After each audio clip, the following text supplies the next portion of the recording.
अगर आपके कुछ दांत मिसिंग है या सिवियरली डैमेज्ड है और हम उसे रिप्लेस करना चाहते हैं और रिप्लेस करना जरूरी भी है, तो हमारे पास फिक्स सॉल्यूशंस के लिए दो ऑप्शंस है। या तो हम उसमें इम्प्लांट कर सकते हैं या ब्रिज कर सकते हैं। बट अभी हमारे लिए कौन सा ऑप्शन बेस्ट है ये डिसाइड करना थोड़ा सा चैलेंजिंग हो सकता है, क्योंकि हमें बहुत सारी इंफॉर्मेशन है। हम कभी कभी गूगल से इंफॉर्मेशन लेते हैं जिसमें बहुत ज्यादा कंफ्यूजन हो जाता है। या तो हमारे रिलेटिव्स, फ्रेंड्स, आजू बाजू के लोग अलग अलग ओपिनियंस देंगे आपको। इनफैक्ट डेंटिस्ट से भी आपको अलग अलग ओपिनियंस मिल सकती है। तो फिर हम कैसे डिसाइड करें कि हमारे लिए बेस्ट क्या है। मैं डॉक्टर रेशमा फुलर 32 पल्स से इस वीडियो में आपके लिए कौन सा बेस्ट ऑप्शन है आपके टीथ रिप्लेसमेंट के लिए, ये मैं बताऊंगी। पहले ये समझ लें कि इम्प्लांट क्या होता है और कैसे किया जाता है, और ब्रिज क्या होता है, कैसे किया जाता है। इम्प्लांट एक टाइटेनियम स्क्रू है जो हम एक माइनर सर्जिकल प्रोसीजर से आपके जॉ के बोन में, मतलब रूट की जगह पे के रूट को रिप्लेस करता है, मतलब आपके जड़ को रिप्लेस करता है। ये इम्प्लांट प्लेस करने के बाद हमें 2 से 3 महीने या कभी कभी 4 महीने भी रुकना पड़ता है। इम्प्लांट जब हड्डी से जुड़ जाता है उसके ऊपर हम एक कनेक्शन डालते हैं जिसको हम अबटमेंट कहते हैं, और फिर माप लेकर उस पर कैप बिठा देते हैं। ये प्रोसीजर कम्प्लीटली पेनलेस होता है। इसे हम लोकल एनेस्थेटिक देकर सुन कर करते हैं, तो कुछ प्रॉब्लम नहीं होता। अब बात करते हैं ब्रिज के बारे में। ब्रिज भी एक फिक्स्ड ऑप्शन है।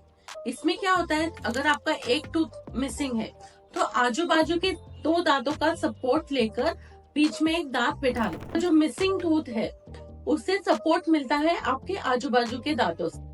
तो उसमें एग्जैक्टली क्या करते हैं, आप मिसिंग टूथ है उनको शेप करते हैं, उनको थोड़ा प्रिपेयर करते हैं और उनपे कैप आ जाता है। मतलब बीच का टूथ मिसिंग है, राइट साइड का एक टूथ पे आप कैप लगाएंगे, लेफ्ट साइड के एक टूथ पे कैप लगाएंगे और बीच में वो मिसिंग टीथ लगा देंगे, तो तीनों दांत कनेक्ट हो जाते हैं और इसे हम ब्रिज कहते हैं, और ये भी एक फिक्स्ड ऑप्शन है।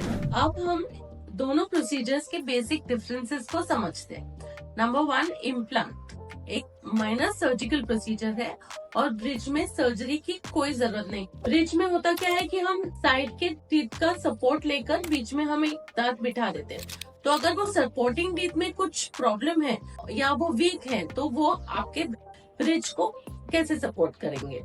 बट इम्प्लांट में ऐसी कोई प्रॉब्लम नहीं होती, वो आजू बाजू के दांतों के ऊपर डिपेंड नहीं करता। बेसिकली इम्प्लांट आपके बोन में चला जाता है तो उससे आजू बाजू के दांतों से कोई लेना देना नहीं। इम्प्लांट से आपका जॉ बोन का शेप और स्ट्रक्चर मेंटेन रहता है। क्या होता है, अगर आपका टीथ मिसिंग है, आपके बोन को या आपके जो हड्डी है उसको पकड़ने के लिए कुछ होता नहीं है, तो वो धीरे धीरे हड्डी घिस जाती है।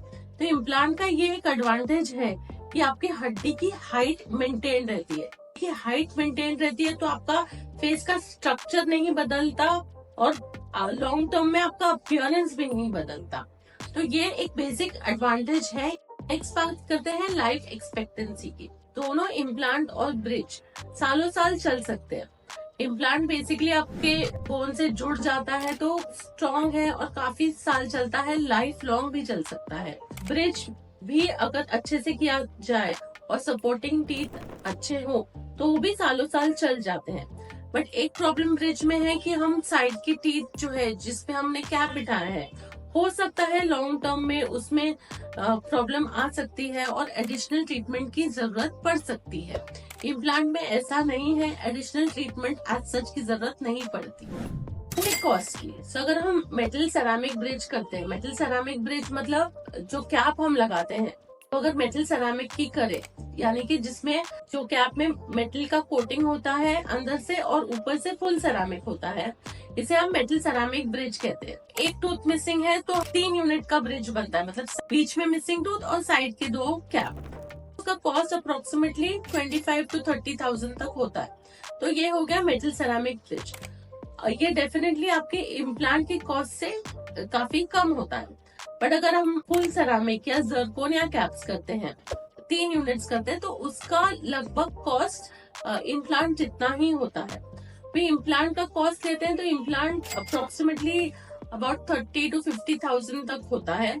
उसके बाद जब हम उसके ऊपर कैप लगाते हैं, कैप का एक एडिशनल कॉस्ट होता है। कैप का एडिशनल कॉस्ट अबाउट 10 to 20,000 के बीच होता है, डिपेंडिंग आप कौन सा कैप करते हैं। तो अभी इतना कॉस्ट डिफरेंसेस क्यों है इम्प्लांट के बीच में? बिकॉज इम्प्लांट्स भी कन्वीनियंस से 2 टाइप के होते हैं। एक जो हम कन्वेंशनल इम्प्लांट्स करते हैं, जॉ बोन में हम डाल देते हैं इम्प्लांट, फिर 3-4 महीने रुककर उस पर कैप लगाते हैं, ये हो गया कन्वेंशनल इम्प्लांट्स। बट एक दूसरे टाइप का इम्प्लांट भी होता है जिसको हम बेसल इम्प्लांट्स बोलते हैं। बेसिकली इस इम्प्लांट में क्या होता है कि अगर आपकी हड्डी काफी घिसी हुई है और हड्डी बहुत कम है तो हम उस पे कन्वेंशनल इम्प्लांट नहीं कर पाते, क्योंकि हमारे पास जॉब मतलब वो हड्डी का हाइट ही नहीं है इम्प्लांट डालने के लिए।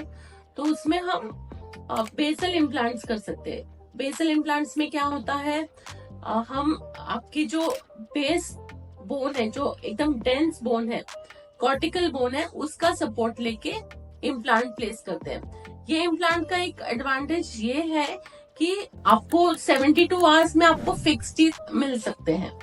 बट ये आपके डेंटिस्ट को डिसाइड करने दीजिए, बेसल इम्प्लांट्स की जरूरत है या कन्वेंशनल इम्प्लांट्स की जरूरत है, ये आपका डेंटिस्ट डिसाइड करेगा। ये उनके स्किल के ऊपर डिपेंड करता है कि वो कौन सा इम्प्लांट आपके लिए बेस्ट होगा। तो इतना कॉस्ट डिफरेंस क्यों है, ये डिपेंड करता है कि हम कौन सी क्वालिटी का इम्प्लांट यूज कर रहे हैं। ये डेंटिस्ट के स्किल, डेंटिस्ट के एक्सपीरियंस, वो कैसा स्टेरलाइजेशन करते हैं, वो आपको कैसा सर्विस देते हैं, उन सब पर भी डिपेंड करता है। अब लुक वाइज बात करते हैं। लुक वाइज इम्प्लांट भी अच्छा दिखेगा और आपका ब्रिज भी अच्छा दिखेगा। देखिए इम्प्लांट में भी बाद में कैप ही लगता है, तो अगर अच्छे क्वालिटी का कैप किया जाए तो आपका मिसिंग टूथ की जगह अच्छी ही दिखेगी, और अगर अच्छी क्वालिटी का ब्रिज किया जाए तो वो भी बहुत अच्छा दिखेगा। तो लुक वाइज एज सच कुछ मेजर डिफरेंसेस नहीं। अब बात करते हैं मजबूती की। इम्प्लांट भी मजबूत है क्योंकि वो तो हड्डी के सपोर्ट लेके किया जाता है, तो अगर आपकी हड्डी मजबूत है और इम्प्लांट उससे अच्छे से जुड़ गया है तो वो मजबूत ही रहता है। ब्रिज भी मजबूत रहता है, सालों साल चलता है, बट वो ऑफकोर्स सपोर्टिंग टीथ की मजबूती पर डिपेंड करता है। हो सकता है कुछ सालों बाद आपकी जो सपोर्टिंग टीथ है उनकी कुछ प्रॉब्लम आए तो शायद एडिशनल सपोर्ट लेना पड़े, नया ब्रिज बनाना पड़े, बट ऐसा बहुत सालों बाद हो सकता है। और जैसे मैंने पहले भी आपको बताया, सपोर्टिंग टीथ में एडिशनल ट्रीटमेंट की जरूरत पड़ सकती है कुछ सालों बाद। अभी नेक्स्ट बात करते हैं लॉन्ग टर्म मेंटेनेंस की। लॉन्ग टर्म मेंटेनेंस में रेगुलर चेकअप्स दोनों में ही जरूरी है।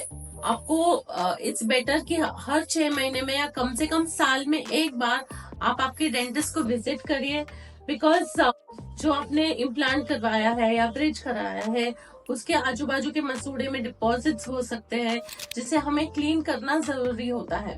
देखिए अगर हम इम्प्लांट करते हैं तो इम्प्लांट एक सिंगल टूथ है, वो आजू बाजू के दांतों से जुड़ा नहीं होता, तो हमें उसे इजीली क्लीन कर सकते हैं, उसके बीच में हम फ्लॉस कर सकते हैं। बट ब्रिज अब कनेक्टेड रहते हैं और बीच में मसूड़े और जो आपका मिसिंग टूथ है उसके बीच में एक जगह होती है, जिसे क्लीन करना थोड़ा सा चैलेंजिंग हो सकता है।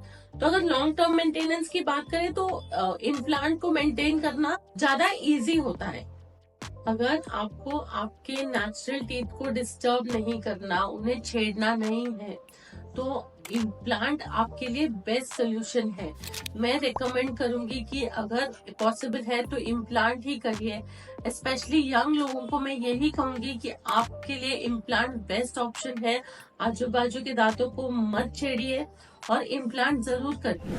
अगर आपके पीछे के दांत मिसिंग है और सिर्फ आगे के दांतों का सपोर्ट है तो ब्रिज करना पॉसिबल नहीं है, बिकॉज ब्रिज में दोनों साइड सपोर्ट की जरूरत होती है। तो ऐसे केसेस में इम्प्लांट ही पॉसिबल है। आपको इस वीडियो से कुछ सीखने मिला है, और अगर इस टॉपिक के बारे में आपको कोई भी सवाल है तो मुझे कमेंट बॉक्स में जरूर बताएं। धन्यवाद।